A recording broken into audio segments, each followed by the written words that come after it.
Good morning, my friends. It is Sunday, which means it is time for Musically Minded. I'm seeing y'all getting up here in the chat room.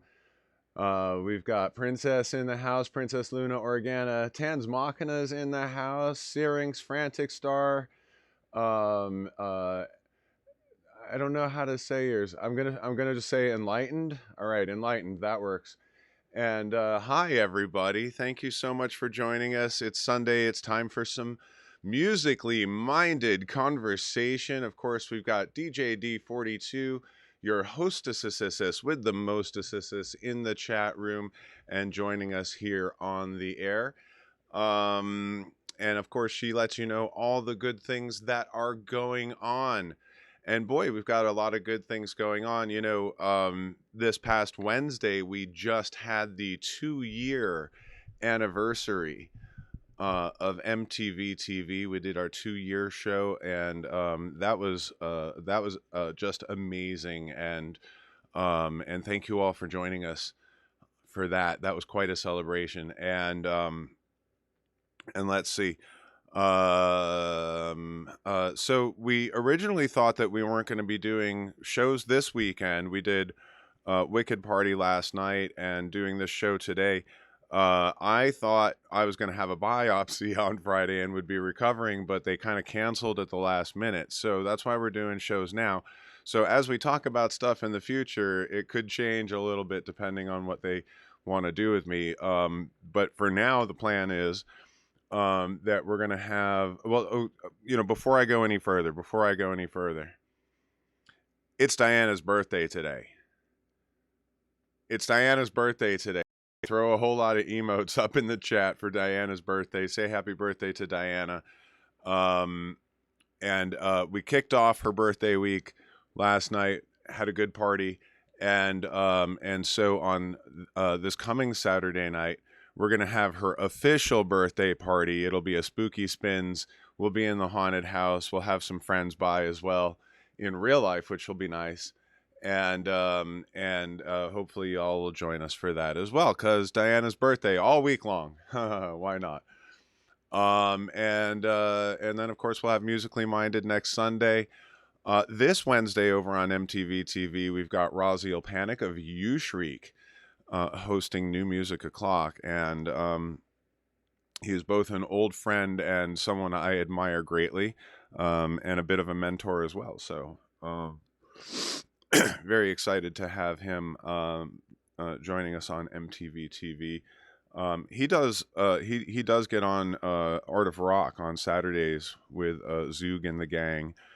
Over on the Angel Spit Music Twitch too, which is a good one to check out. A lot of creative conversations, a lot of talking tech over there for music making, and so recommended if you like. And so let's see. I think it's probably time to get into the show. Of course, we'd like you to go ahead, and I love you, Shriek too, Frantic.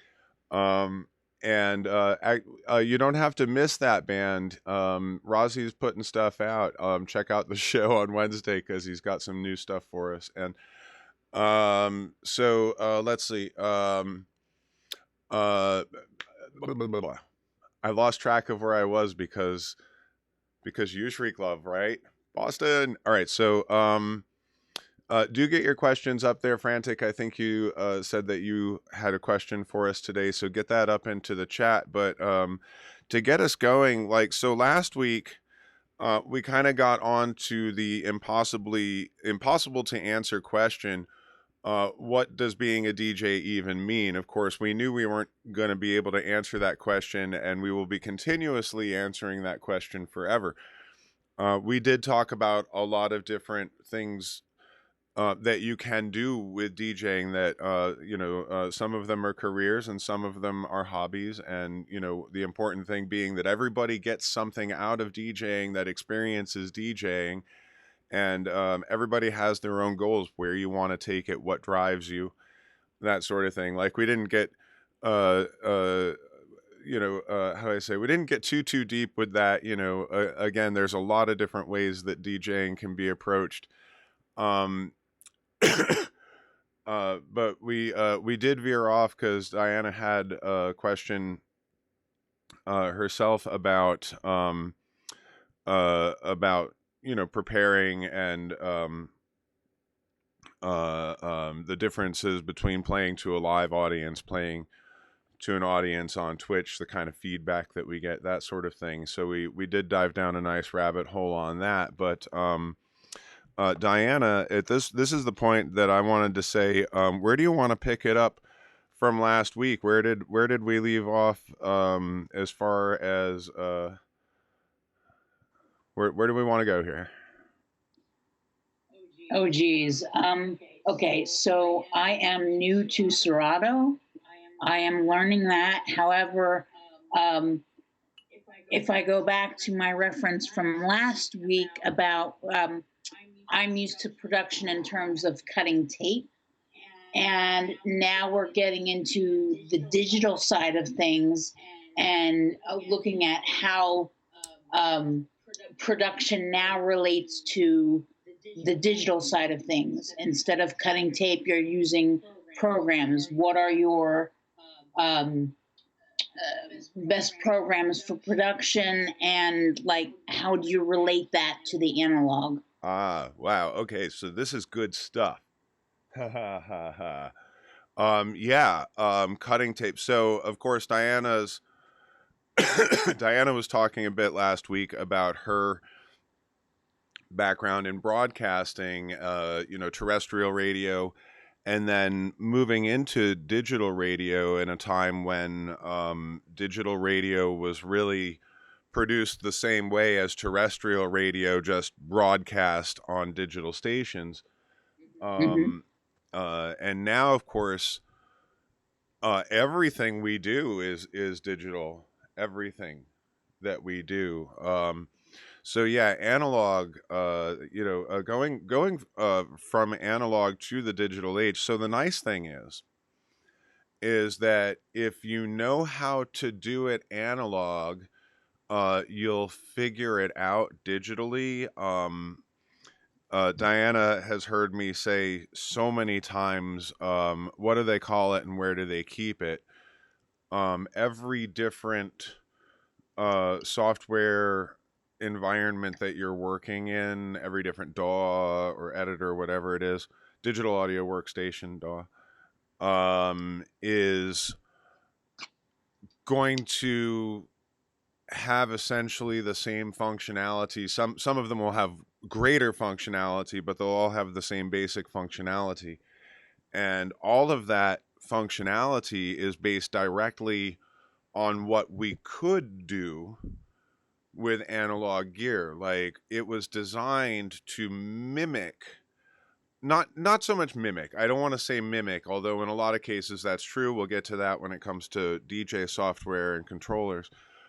But in terms of audio editing, it was designed to be able to accomplish the same things that we could accomplish with analog equipment. Of course, back in the days of analog broadcasting, getting into the 90s, you would have CD players, but of course there were turntables, the big heavy fucking I mean, these are not your Technics 1200s, which again we'll talk about later. But the big heavy mother effers, with the anti-vibration everything, for playing in over the air on the radio, very heavy machines. And there could be an earthquake and the fucking record wouldn't skip, right? And of course a lot of it was done on tape, so you'd have the reel-to-reel tapes. And so like anytime that you were producing sweeps, that kind of thing, the interstitial pieces that you use on the radio, so it's like you hear a couple of songs and it's like you're listening to WXXX, whatever it is, and the new music power, that kind of thing. You do all that on tape, and so even then doing it on tape, it's like you probably didn't have multi-track capabilities in most stations. Some of the bigger stations obviously would, but So it was kind of doing this thing where it's like you'd have some of it recorded on cartridges because you'd have the instant start buttons on the infinite Mobius loop of tape and that was in the cartridge, and self queuing, the queuing tone, the queuing tone, and you would kind of use a bunch of elements in combination, and you would kind of have to play each element in time while you were recording to make those things. So it could take a while, and of course then cutting tape. So if you had a caller call in, like say you were doing like, okay, Mick Ryder at WSOU, I used to watch him do this live, right? This is cool. This is cool. So he'd get on the mic and he'd do his shtick and he'd do his thing, and you're listening to WSOU. Call in with your requests, blah blah blah blah blah, 80s all night kind of thing, and he would go, he'd do a run the cart, because he's playing it. He's all chum chum chum chum hitting all the buttons, rocking the faders, right?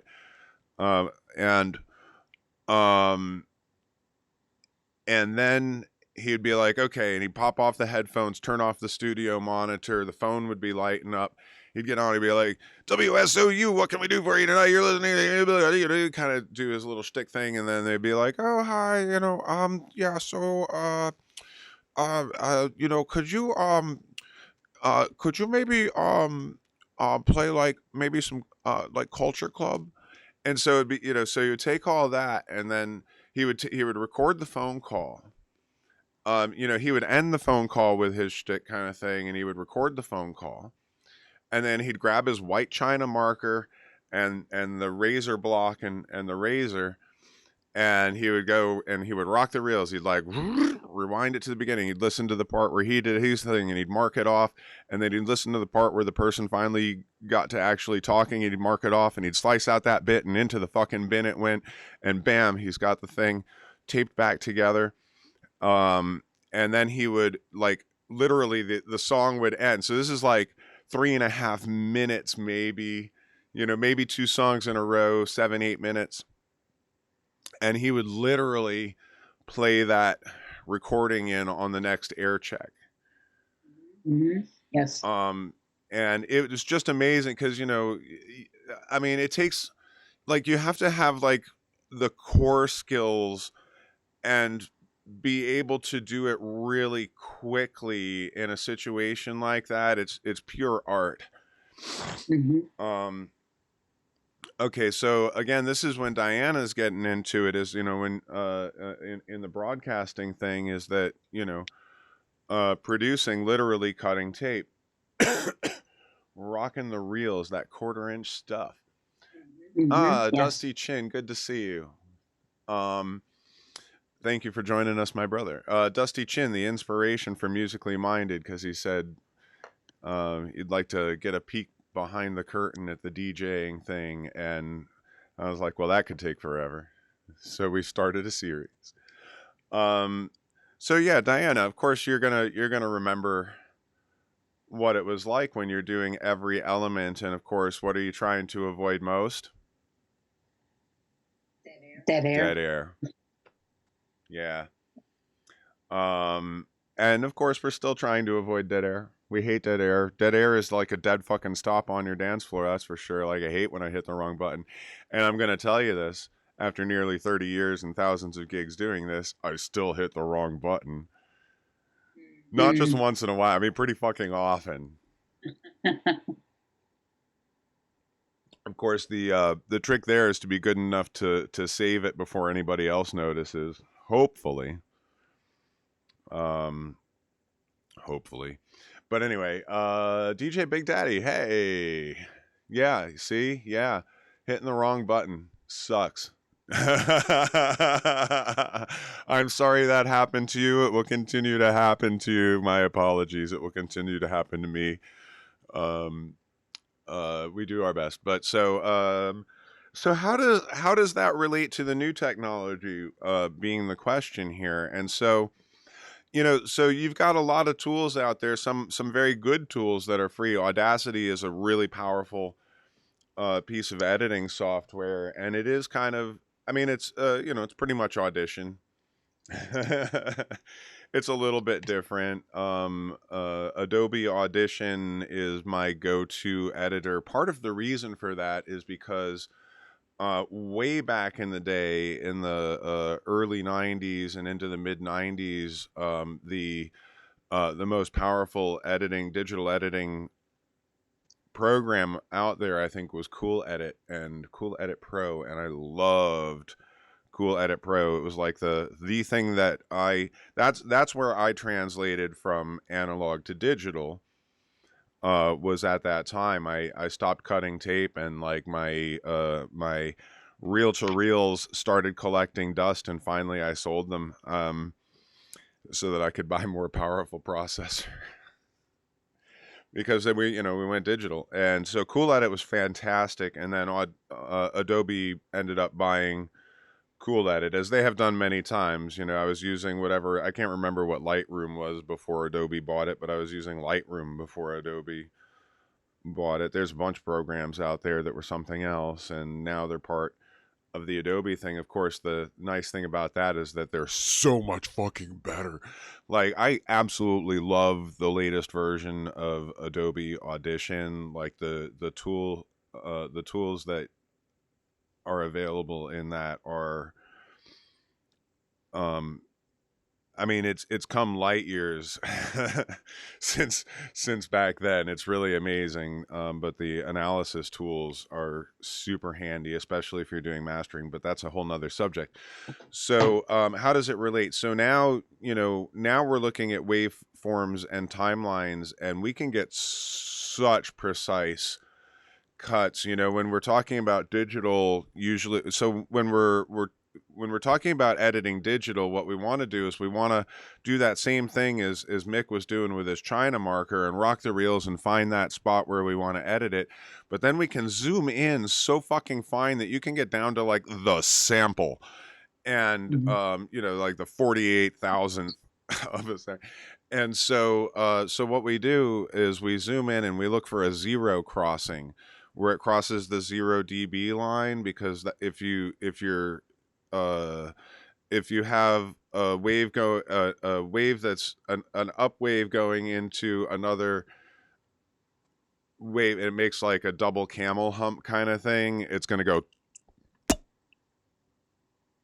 in the cut.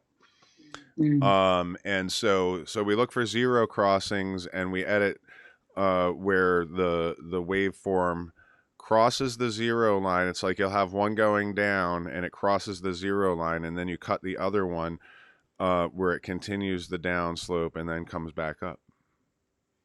And that's how to edit on zero crossings. But of course, we can do that so much more finely than we ever could with I mean, even at like, what was it, 15 feet per second or whatever. I mean, most of the time we would kind of work in the faster 7.5 feet per second, because it would save tape. But even if you were working at 15 feet or whatever it was per second, you couldn't get as fine as you can now of a cut. And so even back then, it was like you were looking for the silent spots so that you could cut and get. So when you taped it back together and it crossed, because you cut at a 45-degree angle, and you would tape it back together, literally tape it back together on the plastic side. Yep. Yeah. Right. And so if there was any gap at all, it would pop. If it overlapped, it would pop. So you had to have those edges like perfectly,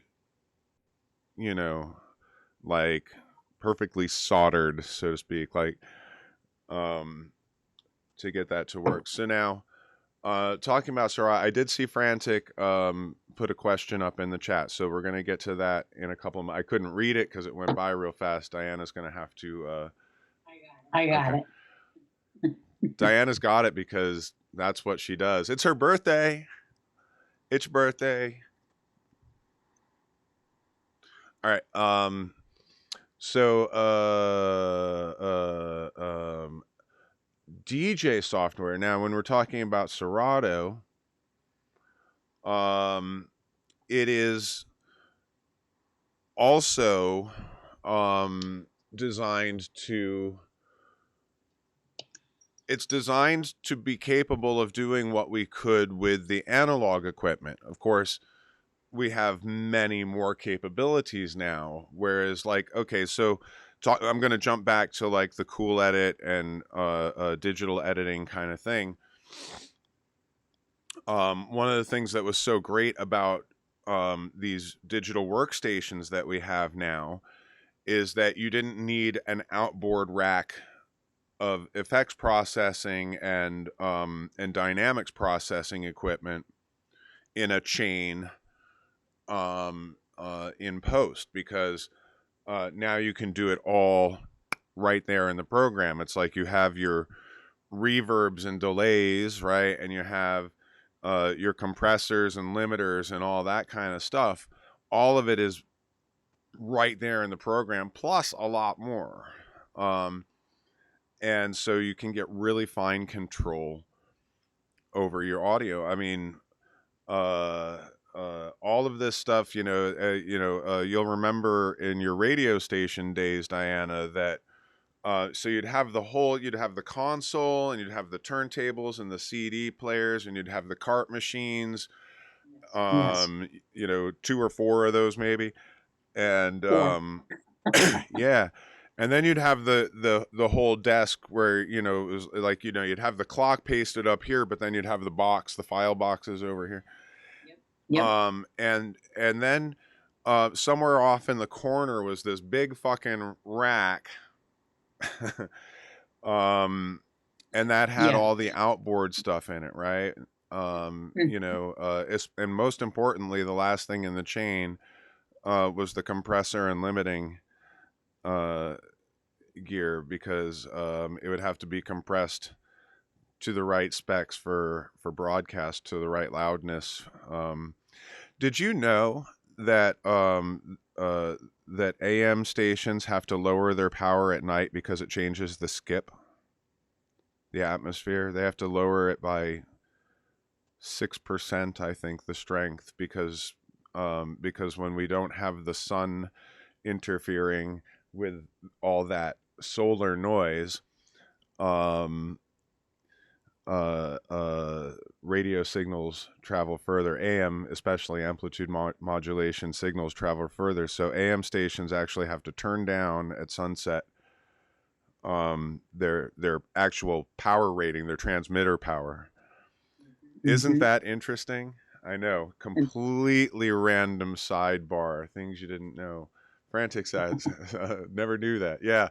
Because why would you? I mean, you could go your whole life in a broadcasting career and never know that. Because why would you need to know that? Like, that is definitely one of those, like, hang out with engineers for a while and somebody will drop that factoid on you.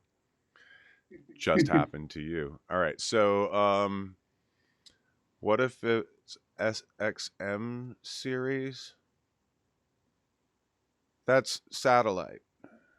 That's satellite. Yeah, that's a totally different system. So, uh, real quick rundown. Terrestrial radio, you have FM and AM essentially. I'm not going to talk about things like shortwave and okay, all of the vibrations in the air. We will talk about shortwave briefly. All of the vibrations in the air that we're sending signals on are on different frequencies. Like your cell phone is getting transmitted on the same frequencies as, well, not the same frequencies, on higher frequencies than FM. Wireless microphones and in-ear monitors and guitar all of that is signals in the air. Some of it's digital, which is what satellite is a digital signal. So what that is instead of being waveforms, it's binary, but it's being transmitted on a waveform, on a signal. Signal means frequencies, basically. So in radio you have frequency modulation. That's like your most of your popular music radio stations. Now, the thing, of course, that's great about FM is that you can do stereo in FM. in amplitude modulation, which is where you find a lot of the talk and news stuff, there is no stereo. So back in the day, AM stations were the big thing. That was where rock and roll was born, because FM stations were not advanced enough at that point. It's not that it didn't exist, it's that it wasn't the popular format. Kind of like VHS and beta, right? And then along comes FM, and all the popular music stations moved to FM because now your station could be in stereo. So yeah, FM is frequency modulation, and so and then AM is amplitude modulation, and they are two different ways of transmitting information through the airwaves on frequencies. Satellite being digital, so you pick that up on a digital receiver, and what you have is a basically an uplink. But it is all it is all basically wiggly waves in the air.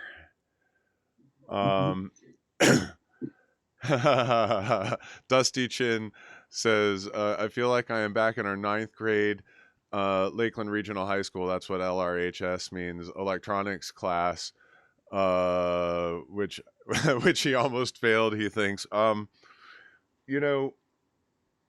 Dusty Chin, we didn't really get the best education at Wasteland. For what it's worth. Yeah, ohms, watts, volts. I'm not gonna go into the whole lesson about what those things mean, and they mean different things. One's a measurement, and the other, well, they're all measurements, but they're measurements of different things. Anyway, but yeah, electronics. So the simple fact of the matter is that, like, all of that stuff is actually very relevant to what we do. It's the invisible force that drives all of the stuff that we do as electronics. It's like, you go down to your basic, like, Maxwell equations kind of stuff there. It's like, and this is the thing that's cool too, is like electromagnetism is not a force that we understand. It's something that we can calculate and predict how it's going to work, but we don't understand how it actually works. But yeah, man, it's all vibrations and magnets, and all of that stuff that's what electricity is. It's vibrations and magnetism. Like, electricity doesn't travel through wires, it's transmitted by the magnetic field around them. I don't know if you knew that. Like, there's no thing that goes from one end of the wire to the other end of the wire. The excitation of electrons is and the directional flow of that energy is created by the magnetism. Interesting stuff, isn't it? All right, so I'm not going to go on any further with the electricity explanation or the AM FM thing. It's an electron orgy. No, basically they just stay in one place and they go wiggle, and they wiggle the next one, and the next one goes wiggle, and it's more like when you're watching a sports game and they go like that. Magnetism is a wave function. And when we talk about electricity and electronics and all of that kind of stuff, that's the magic that makes it all work. Like, sound is vibration, colors are vibration, everything is frequencies. I know I say it, I've done art shows about it, but like, yeah, everything is frequencies.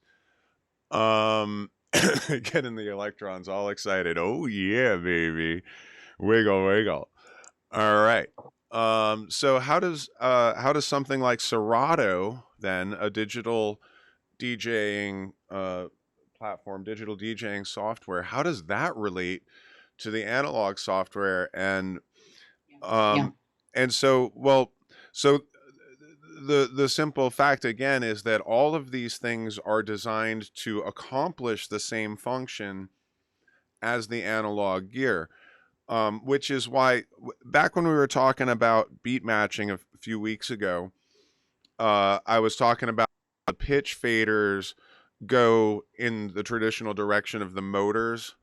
And again, we're talking about magnets. The motors on a Technics 1200 turntable are electromagnets, and so speeding up the platter and slowing down the platter go with and against the rotation of the platter itself. Um,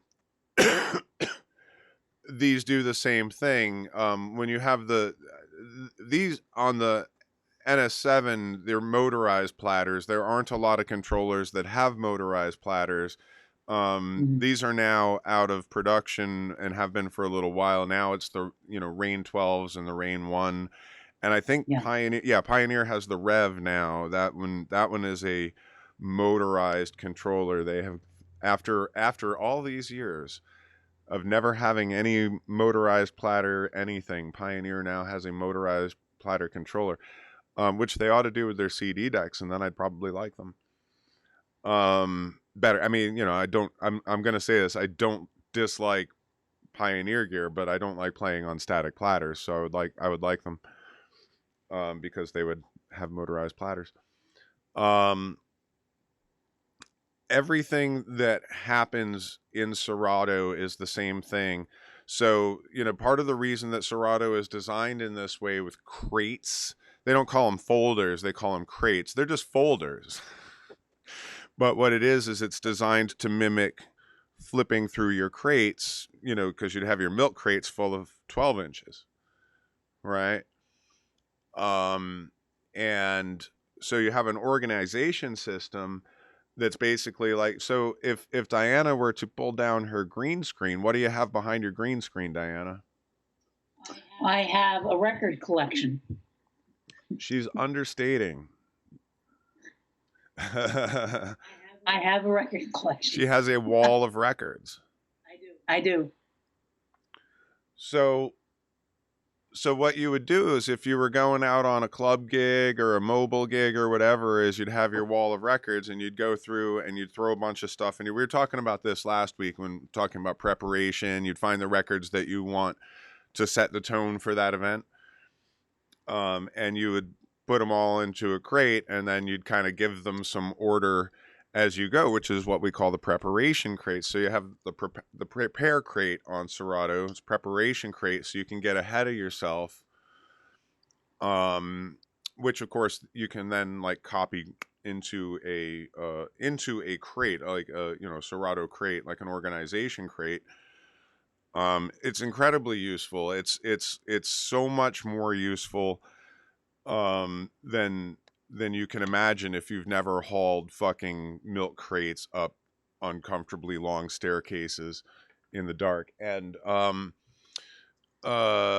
gear is heavy.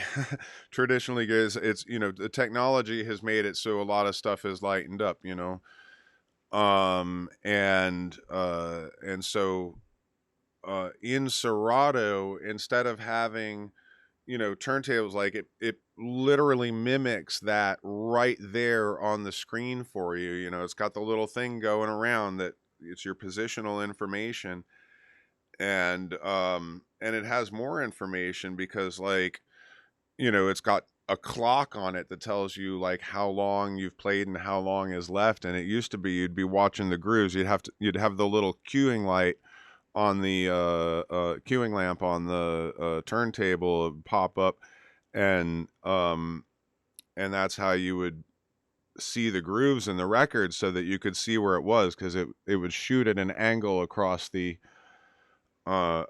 groove of the record, so you could see the thicker shiny spots where the track was over.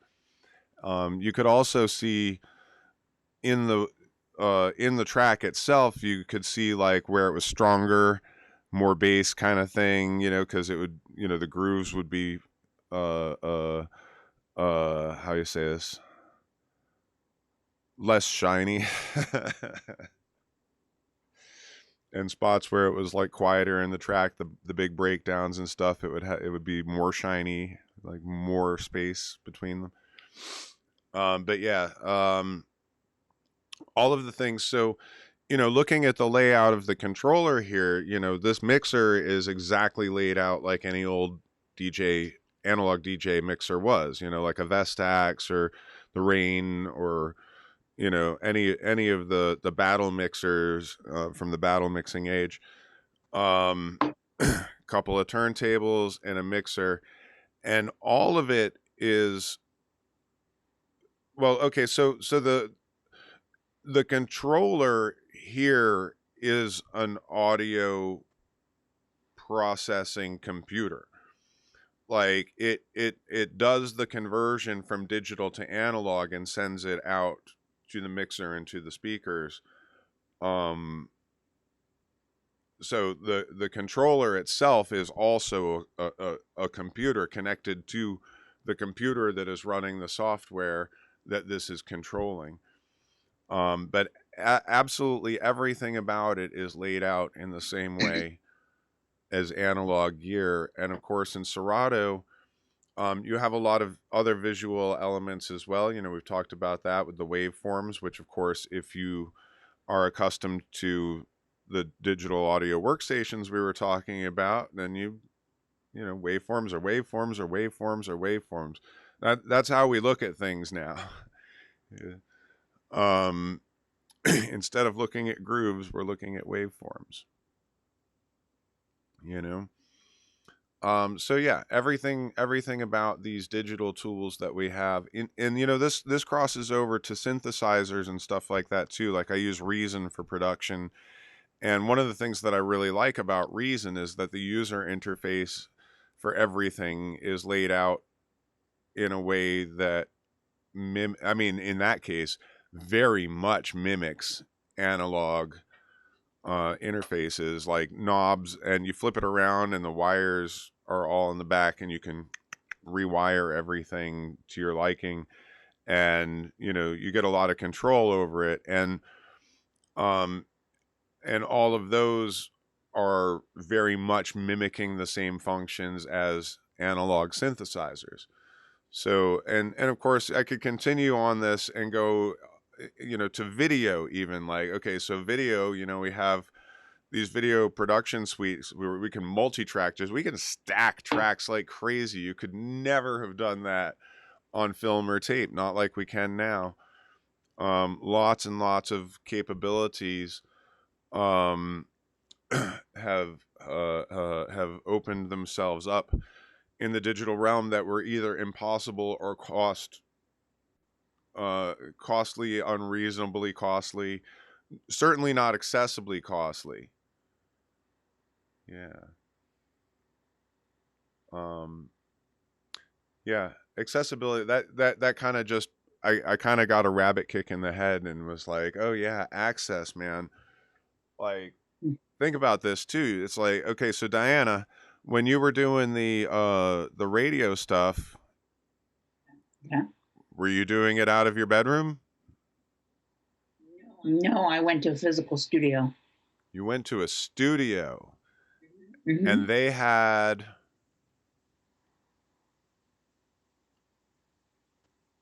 all the gear?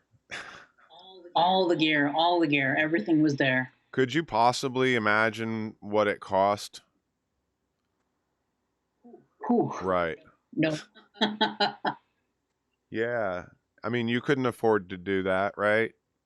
No, I couldn't. So now, let me ask you a question. I know you have a Mac Air there. Yes, I do. Little nice little machine there, and it was like under $1,000 for the machine, and like, so if you imagine like what costs hundreds of thousands of dollars to outfit that studio that you were in, we now have access to for a much lower investment, let's put it that way. Yes, absolutely. Right, from the musician point of view, like, going into a 24 track studio with 2-inch tape and engineering and microphones everywhere and all that kind of shit, that was expensive as fuck. Mm-hmm. Oh, absolutely. Yeah, and now we can do it on our laptops. you know, Hmm. and it's not, you know, it's not even like in the 90s you would have to like really spec out a laptop, and you had to get like, you know, I had an audio, what was it, audiophile 192 sound card, so that I had like quarter-inch jacks and MIDI and all that kind of stuff that I could connect to the thing. Now it's like, you know, USB, and even better USB than the old USB. You can't plug it in the wrong damn direction. You don't have to spend all that time trying to flip your dongles. Doesn't you hate just flipping your dongles? I hate having to flip my dongles. Yeah. DJ Big Daddy says, heck, you can buy an iPad with GarageBand for 400, a used one for 150. Exactly. Yeah, so think about how much more accessible this is. It has literally changed the face of what we used to think of as broadcasting, right? Like terrestrial radio is just for the most part. The major market stuff is just automated now, and I am of course accepting the college radio and the, you know, the real broadcasting broadcasters, you know, but like um um we now live in the world of creator content. Like, you know, we are, I mean, we are on TV with you right now. It's interactive TV even, you know, because I'm reading the shit that you're saying off of the thing. Ekim, hi.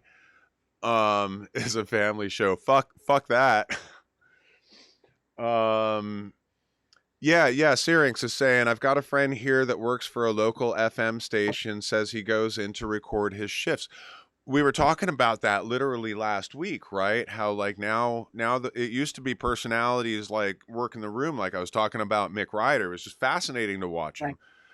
him. And now they go in a couple hours a day, a couple of times a week, and they record all their spots, and it's all automated, and they don't touch records anymore. They don't touch records anymore. You know, when we talk about what does being a DJ mean, I think there's you know, we're not really using discs so much anymore. I mean, we have these things that impersonate discs, but Hmm. like the jockeying part, that's the thing that's important, isn't it? The jockeying part. It is. I think one of my favorite stations here, WXPN, one of their phrases is curated, not encoded. Yeah, they're public funded, right? Public, Yes, yeah. they are. Yeah, so basically that's PBS, NPR, publicly funded radio. I love that. Me too. Um, Clear Channel owns everything else, and I do not wish to get onto that, because I will sound like a fucking conspiracy theorist by simply telling you, you know, the most basic facts. Okay. Oh, about the FCC deregulation, ownership deregulations. Yeah. Oh, Yeah. Yeah. Mm.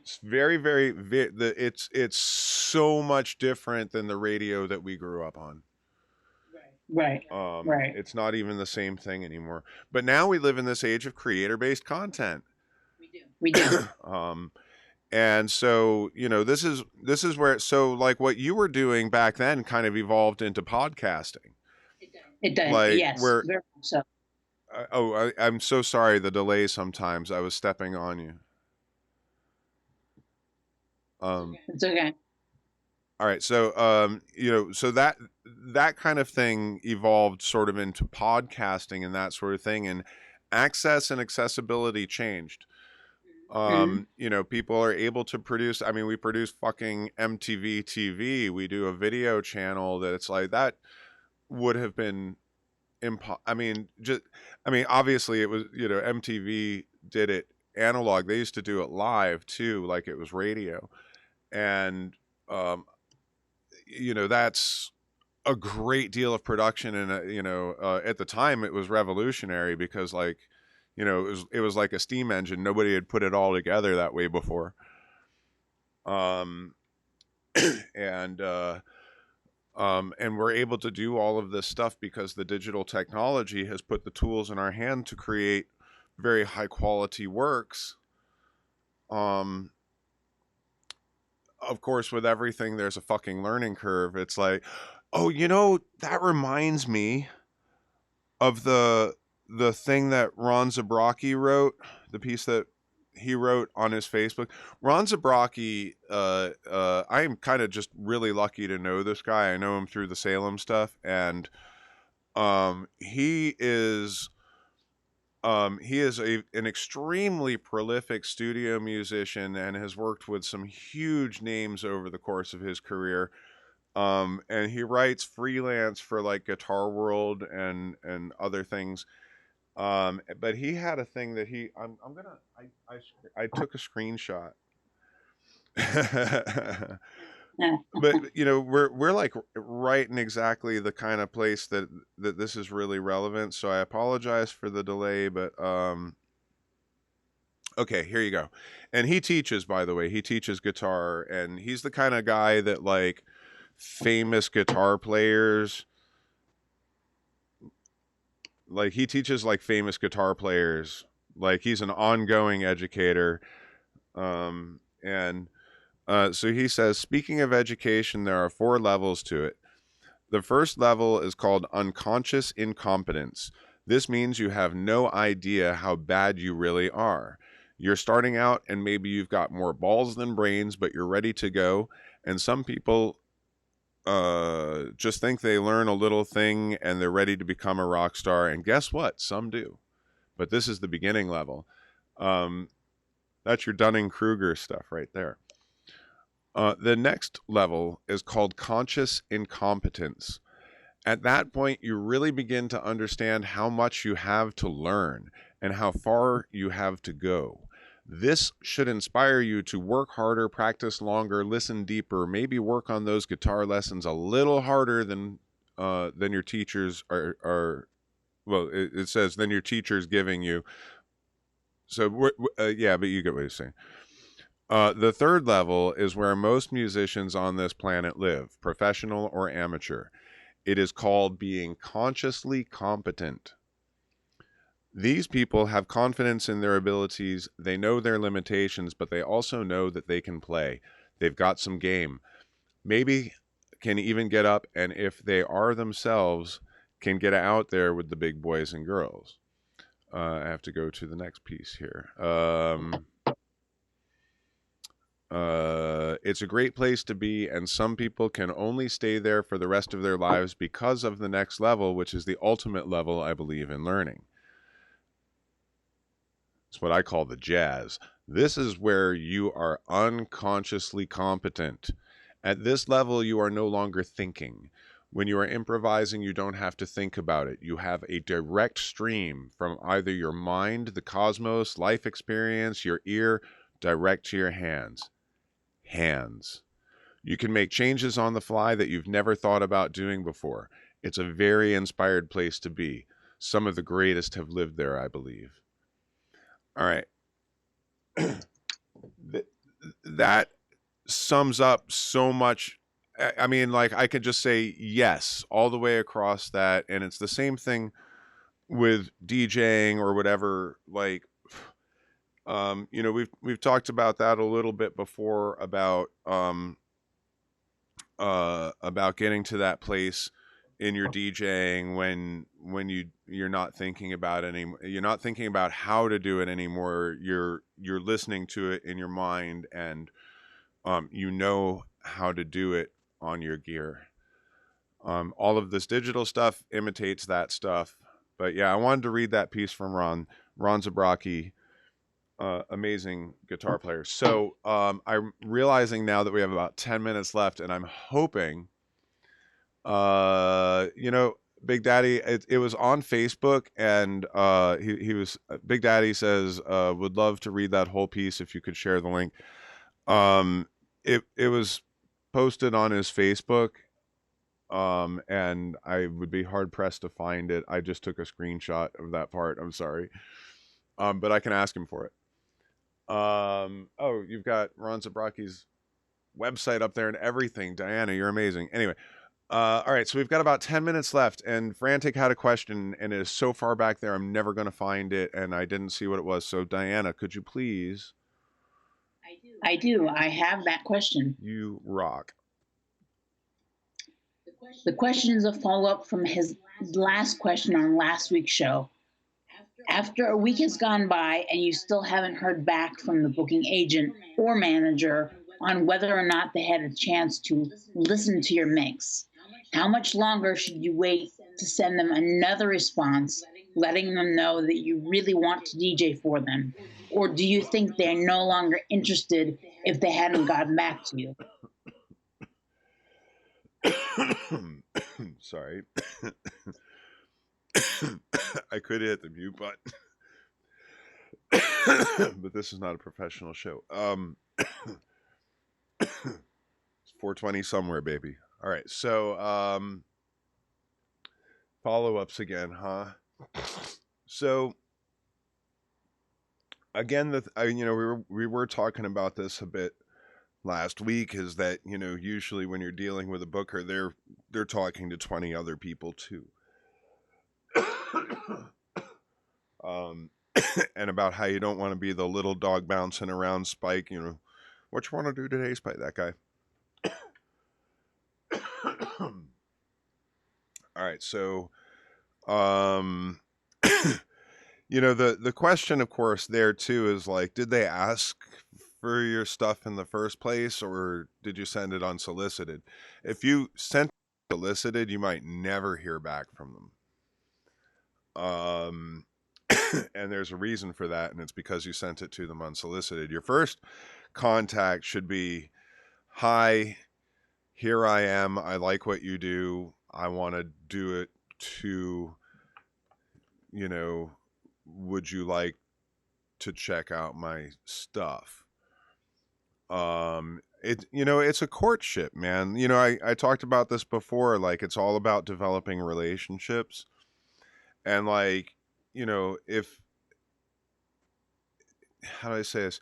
If you're overly persistent, that's going to be off-putting, and they're going to feel like you're just going to be that way about everything, which might be the case, but don't let them know up front. I would say again, it's one of those things like you really shouldn't be sending more than one mail a week. Sometimes it takes a little longer. Diana and I have had some conversations about this. Like, what was the award that we gave on the empties? Then comes silence. No, the other one. Oh, the other one. It was the Alexander Graham Bell Missed Connections Award. Yes, with static perfection. Yes. Yeah, Diana was emailing back and forth with Aesthetic Perfection, and they were on tour and trying to get everything coordinated so that we could do an artist spotlight. And so, of course, she would go for some fairly long stretches without hearing anything back, and then would just kind of poke up after leaving them alone for a month saying, hey, we still want to do this, let us know when you can. Yes, trying to be very, like, letting them know that we're still interested, but letting them know it's on there, like, when they're ready. Yeah, and I think, well, you see, I think you just like really nailed the important thing there, Diana, is when they're ready, they'll get back to you. Like when they can, they'll get back to you. Like when they can, they will listen to your tape, hopefully. The important thing there is that what you're really doing is just trying to get back up to the top of their email.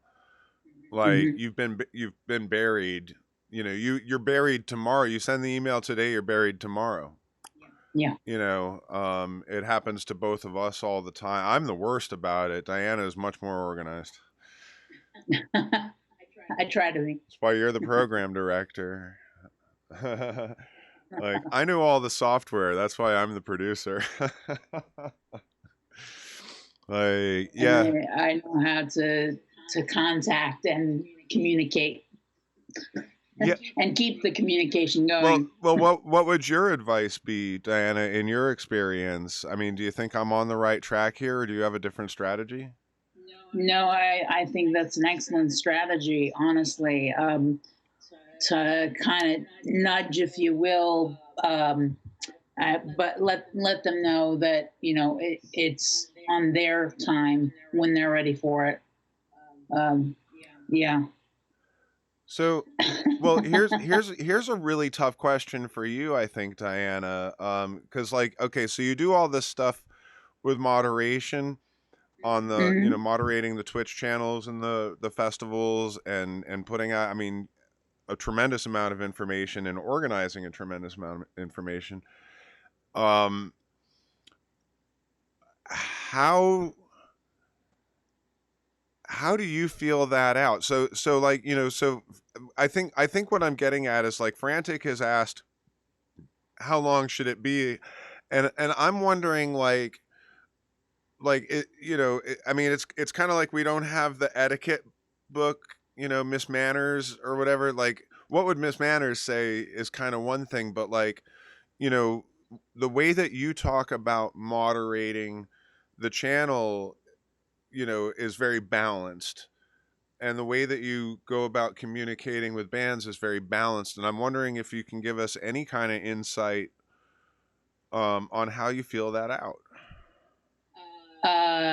Translating my brain is not easy. I'll try.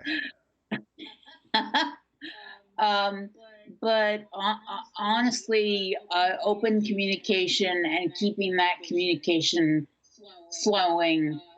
Sometimes my response is like, uh, you know, uh, pardon for the delay. Pardon for the delay. I will get back to you as soon as possible. Sometimes it's when I being openly honest with them, saying when I have a set list, then I will start posting in social media. Um, Kind of being open as to my process, honestly. You know, I I think that is an incredible insight. And Frantic, I think you just got a really good peek there, because obviously Diana is on both the sending and receiving end of all of this, and her experience working with the theater definitely puts years of this uh, in her bucket. But like, um, I really like what you said about just being open and honest. I think the other thing that I'm noticing is that you're also kind of, well, I mean, I notice this because I see a lot of the mail that you sent, CC'd on it, but like you keep things very short, polite, and to the point. Yes, I think getting right to the point is exactly what you need. Yeah, we uh, but being polite about it, and then being consistent with my communications. consistency. I see where you're going with that as well. I see Frantic says makes a lot more sense now, and it makes more sense to me too now, honestly. Um, I have just noticed that that 3 o'clock draws nigh. It does. And so our hour is quickly coming to a close. I do want to thank Diana for spending this time with us on her birthday to rate. Cheers. Happy birthday, Diana. Cheers. It's coffee cheers now. It was gin cheers last night. Um, and it'll be gin cheers next week, because we're gonna have we're gonna have a party for Diana on the Saturday night show. We're gonna do some spooky spins, and Diana's gonna be here in the house with a handful of friends, and we'll be here on Twitch with you in the haunted house with all of our friends, and hopefully you'll join us for that, because it'll be a good time, and of course it means a lot of Diana's favorite tunes, which of course you're all gonna love. And so You shouldn't drink all day, Ekim says. I like, what else do I have to do? It's Sunday, man. Um,